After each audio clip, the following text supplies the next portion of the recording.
नाज़रीन, तीन मुख्तलिफ खबरों के ऊपर आज आपसे बात करनी है। अलीम खान की और नवाज शरीफ की मुलाकात के बारे में बात करेंगे। मेरे पास जो सोर्सेज हैं उन्होंने मुझे क्या इतला दी है, मैं उसके बारे में बात करूंगा। अलीम खान की नून लीग में शमूलियत या अगली दफा नून लीग के टिकट के ऊपर इलेक्शन लड़ने में दो इशूज हैं। तारिक बशीर चीमा जो इस वक्त बेसिकली काफ लीग का फेस हैं, सीएम की जो ऑफर है वो हमें दोनों जानिब से की गई है, हुकूमत की जानिब से भी और अपोजिशन की जानिब से भी, लेकिन वो हमें लॉलीपॉप दे रही है। काफ लीग जो है वो अब कोई अगले 48 घंटे के अंदर फैसले करना जा रही है।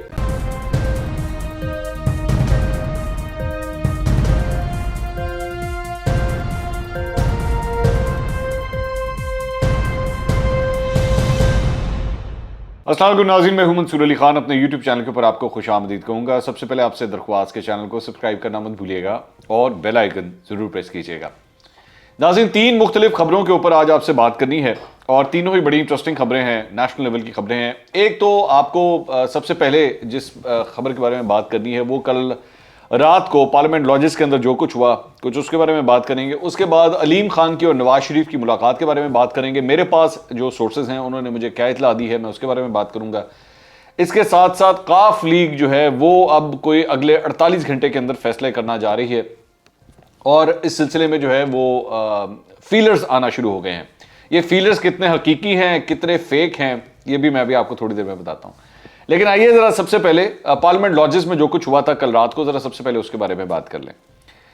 स्टोरी इसके ऊपर जो आ चुकी है वो मैं ऑलरेडी पहले ही कर चुका हूं। हुकूमत का ये वर्जन है कि जी हम इन जत्थों को जो है वो किसी तौर पे भी ऑपरेट करने की इजाज़त नहीं दे सकते और ये जत्थे जो है लेके पार्लियामेंट लॉजिस के अंदर आ गए।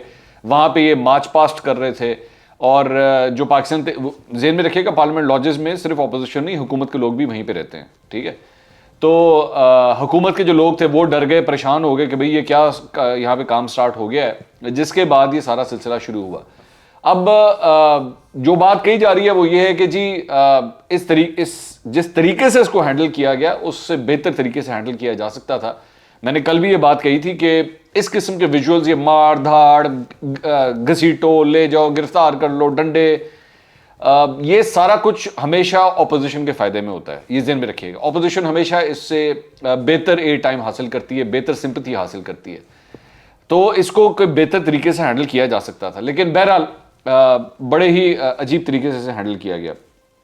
उसके बाद हुआ क्या कि इस सारे मामले के बाद मौलाना फजल रहमान आए और मौलाना फजल रहमान ने उसके बाद एहतजाज की कॉल दे दी कि जी हमारे बंदे जो हैं, जो हमारे वॉलंटियर्स हैं उनको आप आज़ाद करें, जो MNAs गिरफ्तार हैं उनको आज़ाद करें, और वरना हम कल रात मतलब सुबह 9 बजे से जो है वो हम एहतजाज शुरू कर देंगे। अच्छा, मेरे पास रात को ये इतला आ गई थी कि वो जो MNAs थे उनको गिरफ्तार नहीं किया गया था, उनको छोड़ दिया गया था, लेकिन वो इस बात पे मसर थे, वो थाने के अंदर ही बैठे हुए थे कि जी हम अपने वॉलंटियर्स जो गिरफ्तार किए हैं उनको हम लेके जाएंगे। और उसके बाद रात गए जो है अल्टीमेटली फिर उनको छोड़ ही दिया गया और जिसके बाद ये एहतजाज वगैरह का मामला जो है ये ख़त्म हो गया। इतलात ये हैं कि किसी जगह से फ़ोन भी आया और दोनों पार्टियों को कहा गया कि जी आप ज़रा ध्यान रखें, मामला को जो है वो तरीके से हैंडल करें, जिसके बाद मामला जो है वो इस तरह करके ख़त्म किया गया। उसके बाद अब दोनों साइडें जो हैं वो अपनी अपनी बात कर रही हैं। मौलाना फजल रहमान कह रहे हैं जी हमारी जीत हो गई, अपोजिशन वाले, वो हुकूमत वाले जो हैं वो ये कह रहे हैं कि जनाब इन्होंने कान पकड़ के माफ़ी मांगी है और हमने इनको ठीक करके रख दिया, और उसके बाद हमने कहा कि वैसे तो छोड़ना नहीं चाहिए था लेकिन हमने छोड़ दिया। और बंदा पूछे भाई छोड़ना नहीं चाहिए था तो क्यों छोड़ा, क्या किधर गई रिट ऑफ द गवर्नमेंट, किधर गई, कहाँ है आपकी रिट ऑफ द स्टेट, किधर है? आपने जो दिखाना था कि जनाब हम इनको छोड़ेंगे नहीं, वो सारा मामला किधर गया? कानून इस तरह होता है कि हाँ जी वो बस हमने जो सोचा हमने जाने तो कोई फर्क नहीं पड़ता, इस तरह नहीं होता, ठीक है, इस तरह नहीं होता। इस तरह जब आप अगर तो ऐसी बात है जो आप कह रहे हैं, तो फिर इसके बाद आप इस तरह के जत्थों को मजीद शय देते हैं, ठीक है। तो इसलिए ये बात नहीं है, जो अंदर की बात है वो यही है कि ऐसी जगह से शायद फ़ोन आ गया था कि उसे ना किया ही नहीं जा सकता था, तो जिसके बाद जो है ये मामला इफ़ाम व तफ़हीम के साथ जो है वो हल हो गया। तो उसके बाद बाय द वे एक और इतला ये भी है कि अब शहबाज शरीफ, मौलाना फजल रहमान और आसिफ अली जरदारी की मुलाकात जो है वो जल्द होने वाली है। कहाँ तक मामला पहुँचे हैं, इन चीज़ों को जो है वो डिस्कस किया जाएगा। आगे अगली खबर पे चलें। अगली खबर है जनाब, उसका ताल्लुक है अलीम खान के साथ। अलीम खान आप जानते हैं कि वो इस वक्त गए हुए हैं लंदन, और दो मुख्तलिफ चैनलों के ऊपर ये बात रिपोर्ट हुई है कि जी उनकी नवाज शरीफ से मुलाकात हुई है, और नवाज शरीफ से मुलाकात जो है वो उनके घर में पिछले दरवाजे से जो है वो करवाई गई है। और जिसके अंदर बेसिकली नून लीग के साथ टिकट्स की कमिटमेंट और ये सारे मामला जो हैं वो डिस्कस किए गए हैं। दूसरी बात ये कि मैं ये बात जानता हूं कि अलीम खान का मुस्लिम लीग नून के चंद लोगों के साथ राब्ता बड़ी देर से चल रहा था, मेरे पास जो खबर है। अलबत्ता हाँ, एक बात ज़रूरी है ये भी कहना कि अलीम खान के जो तर्जुमान हैं वो किसी किस्म की भी मुलाकात को डिनाई कर रहे हैं कि नहीं जी ऐसी कोई बात नहीं हुई। अच्छा, ये कुछ इस तरह का ही सिलसिला जो है वो शहबाज शरीफ और जहांगीर तरीन की भी जब मुलाकात हुई थी तो वो भी उन्होंने कच्चा पक्का किस्म का जो है उन्होंने डिनाइल उस पर दिया था। तो यहाँ पे भी जो है वो अलीम खान के तर्जुमान की जानिब से इसका डिनाइल आ रहा है। लेकिन मेरे पास जो खबर है वो ये है कि इससे पहले जब यहाँ पे अलीम खान यहीं पे थे तो यहाँ पे उनकी एक हफ्ता पहले जो है वो मुस्लिम लीग नून के दो रहनुमाओं राना सनाउल्लाह और ख्वाजा साद रफीक के साथ जो है ये मुलाकातें हुई हैं। और ये जो खबर चल रही थी जियो के ऊपर कि जी मुश्तरका दोस्तों के ज़रिए जो है वो ये मुलाकात हुई है, तो ये मुश्तरका दोस्त जो हैं वो ये दो मुश्तरका दोस्त हैं, ठीक है, जिसके ज़रिए हुआ है। अब अलीम खान की नून लीग में शमूलियत या अगली दफ़ा नून लीग के टिकट के ऊपर इलेक्शन लड़ने में दो इशूज़ हैं। दो इशूज़ क्या हैं वो ज़रा सुन लीजिए। पहला इशू तो ये है कि अलीम खान, जहांगीर तरीन और ये सब लोग जो हैं वो उसी ग्रुप से ताल्लुक़ रखते हैं जिस ग्रुप के ख़िलाफ़ मुस्लिम लीग नून के वर्करों ने, मुस्लिम लीग नून के MNAs MPs ने उनके ख़िलाफ़ सियासत की है। अब जब आप उनको मुस्लिम लीग नून में ले आएंगे और इन्हीं टिकटों के ऊपर जो इलेक्शन लड़वाएंगे तो उसके बाद उन्होंने ये जो इतने सालों से काम शाम किए हैं उसका क्या बनेगा। तो एक अनसर्टेनिटी और एक गैर यकीनी सूरत हाल जो है ना वो इस वक्त मुस्लिम लीग नून के अंदर चल रही है कि भाई ये हमारी पार्टी जो है वो किन लोगों के साथ डीलें खड़का रही है, क्योंकि यही तो वो लोग थे जिनके खिलाफ एक्चुअली हम सियासत करते थे, ख़ास तौर पे अलीम खान। क्योंकि मैं अगर लाहौर की पॉलिटिक्स की बात करूं तो अलीम खान ने जो है यहाँ पे बार बार मुस्लिम लीग नून के अगेंस्ट इलेक्शन लड़े। सूबाई असम्बली का इलेक्शन अभी जीते हैं, लेकिन इससे पहले कौमी असम्बली का इलेक्शन बार बार वो हारे हैं। तो ये एक रिजेंटमेंट पाई जाती है। अब इसी रिजेंटमेंट के जरिए दूसरी बात ये आती है कि अगर अलीम खान को मुस्लिम लीग नून में इंडक्ट करने की कोशिश की जा रही है या उनके ग्रुप के लोगों के साथ मिला के जो है वो यहाँ पे लाने की कोशिश की जा रही है, तो इस सारी चीज़ के अंदर ज़हन में रखिएगा कि उन्होंने इलेक्शन जो कंटेस्ट किया था वो किया था अयाज सादिक के खिलाफ। अब अयाज सादिक जो हैं वो जारी बात है साबिक स्पीकर हैं और ये जो भी नो कॉन्फिडेंस का ये जो भी इशू हो रहा है उसमें फोर फ्रंट के ऊपर जो है वो अयाज सादिक हैं और वो इन सारे मामला को खुद हैंडल कर रहे हैं। तो उनके हल्के से ही अलीम खान जो है वो उनके खिलाफ इलेक्शन लड़ते रहे हैं और हारते रहे हैं। तो ये तो मुमकिन नहीं हो सकता कि आप अयाज सादिक को कहें कि जनाब तुसी हल्का छाड़ दो तो अलीम खान ने उसी टिकट दे देने, ये तो पॉसिबल ही नहीं है। क्योंकि जारी बात है अयाज सादिक ने जितना इस हल्के के अंदर इन्वेस्ट किया हुआ है, by invest I mean time, अपनी एनर्जीज इन्वेस्ट की हुई हैं, तो ये तो नहीं हो सकता कि आप अलीम खान को कहेंगे कि जी आप आ जाएं तो आप आके टेक ओवर कर लें, ये नहीं हो सकता। अब इशू ये आता है कि फिर आप अलीम खान को एडजस्ट किधर करेंगे। करनी पॉलिटिक्स उन्होंने लाहौर में है, लाहौर में कौन सा हल्का जो है वो आप उनके लिए विकेट करेंगे। मैं छोटी सी एग्जांपल आपके सामने ये रख देता हूं, जाहिर बात है जरा थोड़ा सा हम हल्के की पॉलिटिक्स की बात कर रहे हैं। ये जो अभी शाइस्ता परवेज मलिक साहिबा का जो इलेक्शन हुआ था ना, इसके अंदर ये यहाँ का टिकट जो है वो अताउल्लाह तारड़ लेना चाहते थे, वो यहाँ का ये टिकट लेना चाहते थे। लेकिन और उनकी रीजन ये थी कि भाई ऑलरेडी अली परवेज मलिक, जो परवेज मलिक साहब के साहबजादे हैं, वो ऑलरेडी एक MNA हैं। शाइस्ता परवेज मलिक जो हैं वो ऑलरेडी वुमेन सीट से MNA थी, उनको वहां से इस्तीफा दिलवा के यहाँ से आके इलेक्शन लड़वाया गया।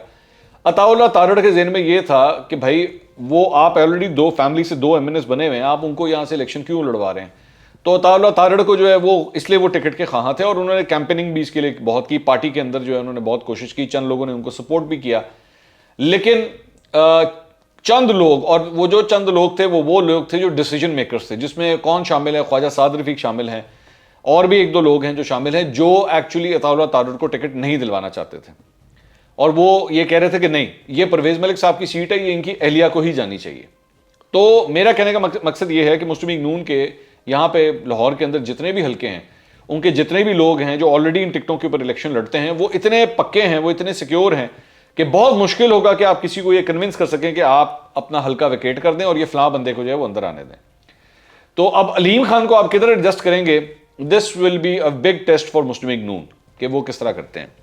दूसरी बात, एक और जो खबर ये है कि अलीम खान ये जो लंदन गए हुए हैं, अभी तक की इत्तलात के मुताबिक, जब तक ये वीलॉग रिकॉर्ड हो रहा है, मुझे बार बार डिस्क्लेमर देना पड़ता है कि यहाँ पे मामला कितनी जल्दी चेंज होते हैं पता नहीं लगता।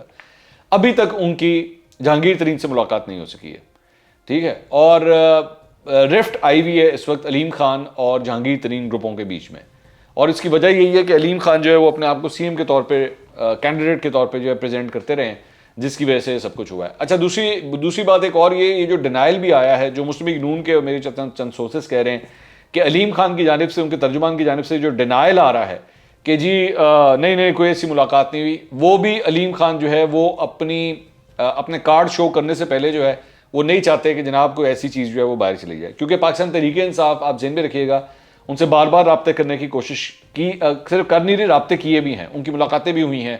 आपको याद होगा इमरान इस्माइल साहब को कराची से ऑल द वे यहाँ पे भेजा गया था कि जहाँ जाके उनको मनाएं और उनके साथ मामला को तय करें।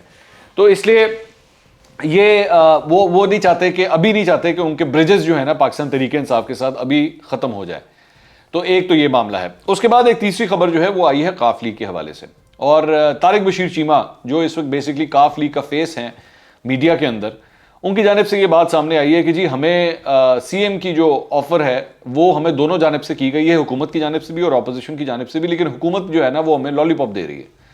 अब लॉलीपॉप क्या है कि जी वो ये कहते हैं कि जी हमने ठीक है जो कुछ भी करना है वो हम करेंगे, हम उस्मान बुज़दार को हटा देंगे, हम परवेज़ इलाही को जो है वो सीएम बना देंगे, लेकिन पहले तहरीक अदम एतमाद का मामला जो है वो हल होगा, यानी कि इस्लामाबाद के अंदर, उसके बाद हम देखेंगे कि पंजाब के अंदर क्या करना है। अब काफ लीग की रिजर्वेशन ये है कि जी ये हमें दे रहे हैं लॉलीपॉप, यानी ये हमसे इस तरीके अदम एतमाद पे तो हमसे मामले को हैंडल करवा लेंगे, हमसे वोट डलवा लेंगे अपने लिए, लेकिन उसके बाद पंजाब का मामला जो है ना ये गोल कर जाएंगे, क्योंकि उनको इस बात का पता है कि पिछले 3.5 साल से हर मुमकिन कोशिश की गई है कि उस्मान बुज़दार को रिप्लेस किया जाए।